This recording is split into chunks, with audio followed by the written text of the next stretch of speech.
Эфирда яңалыклар программасы дәвам итәбез. Шәрык базары фестивале яңара. Бу хакта халыкара сәнгать бәйрәмен оештыручы Рифат Фәттахов туган авылым милли сәяхәт утарында узган ифтар мәҗлесендә җиткерде.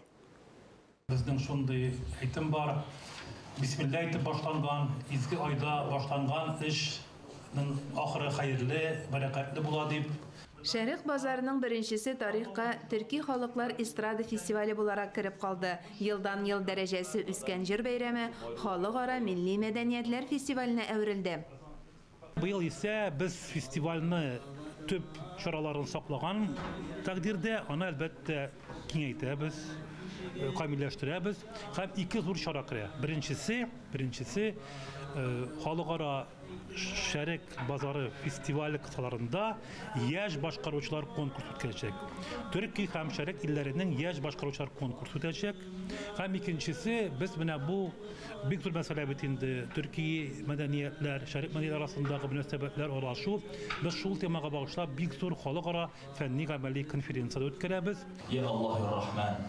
Ушбу mübarek вакытларда Шәрык базары фестиваленә хәйр-фатиха биреп Рамазан аенда башлап җибәрү күркәм гадәт.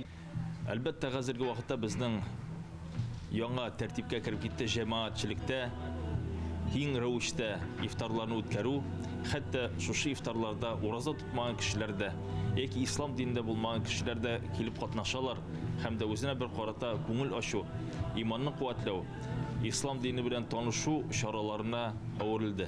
Һәм дә без моны бик тә хуплыйбыз, һәм дә әлбәттә Аллаһ Субханаһу ва Тәала шушы эшләрне дәвамлы иләсен.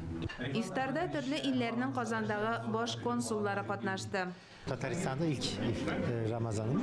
Dolayısıyla Kazanda Ramazan ayın birinci mərtəbə qarşılayım. İftar uzdurуда biride cevaplı qarıylar. Vahapov fondu bik küp şaralar uzdura. Şərık bazarı festivali alar arasında xalq ara buluğu bilən bik qiymetli. Şundan da Vahapov fondu milli mədəniyyətini üstürüdə binihaya iş başqara. Bütünlüğü unutulup baratırgan bizim büyük jırşımızını dünyaya çıkardı halkıttı. Bana büyük küterdi. Minanı bala şapkan muğun yarataydım. Reştaminin şuna göre mine mukallerge büyük sevindim. Hem bu iftarlarını uyuşturuda da o zor işli. Hem o kişiye büyük rahmetlimim. Allah'ın rahmeti olsun.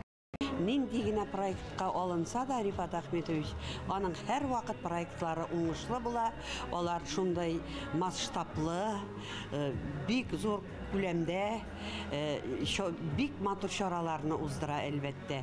Шуңа күрә дәген мин инде уйлыйм, бисмилла белән башланган әйбер, эше шуңа күрә уңдыр дип уйлыйм.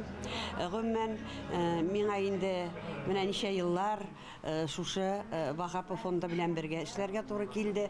Әле Аллага шөкер, хәзер дә эшлибез, жюридә утырга, һәм инде концертларда катнашырга, менә шу ифтар ашларында катнашабыз бит инде.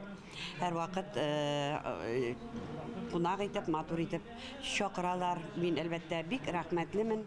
Татарстанда яшәүче Азәрбайҗан диаспорасы вәкилләре фикеренчә, Шәрык базары фестивале милли мәдәният аша халыклар дуслыгын ныгыту. Гранично благодарим организаторов. Оештыручыларга бик зур рәхмәт. Проект бик күп илләрнең мәдәниятен танытырга мөмкинлек бирә. Җыр барлык милләтне берләштерә.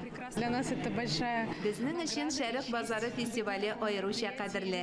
Азәрбайҗаннан Эльбрус Җанмирзаев чыгыш ясый.